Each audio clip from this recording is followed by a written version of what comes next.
Good evening to all. দেখুন আমাদের ভাওড়া ভান্ডারি automobile শপে কার হাফসের তরফ থেকে আমি বাপ্পায়িত্ব আবার চলে এলাম নতুন একখানা ভিডিও নিয়ে। আজ এই সন্ধ্যেবেলাতে কত কাস্টমার আমাদের কাছ থেকে গাড়ি বুকিং করছে, মানে আমি যে ভিডিওগুলো করছি, ভিডিও যে সফলতাগুলো আসছে এই ভেবে আমি যে কী আনন্দ হচ্ছে আপনার ভাষায় বোঝাতে পারবো না।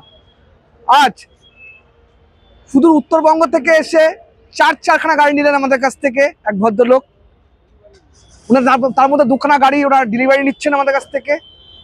আর এত কাস্টমার লাইনে রয়েছেই। এইবার চাচাও গাড়ি নিতে এসছে, চাচাও গাড়ি দেখছে, 2.5-3 লাখ টাকা বাজেট ওনার রয়েছে। চাচা দিকে ফোকাস কর, চাচাকে বলবো জিজ্ঞাসা করতে, চাচা গাড়ি নিয়ে মানে ভান্ডারিতে কীভাবে জানতে পারলেন যে আমাদের গাড়ির সম্বন্ধে? এই ইউটিউবে আপনার ফোনে দেখে আমি সার্চ করে এসেছি। আশা করছি চাচাকে একখানা খুব ভালো গাড়ি আমরা দিতে পারবো। অসংখ্য ধন্যবাদ চাচাকে আমাদের এখানে আসার জন্য, ভান্ডারি অটোমোবাইলসে আসার জন্য। আপনি নিশ্চিন্তে থাকুন, আপনাকে আমি খুব একটা ভালো গাড়ি দেবো। আর নিশ্চয়ই চাচা একটা সুইফট গাড়ি পছন্দ করেছে, সেই গাড়িটা আমরা চাচাকে দেওয়ার চেষ্টা করছি।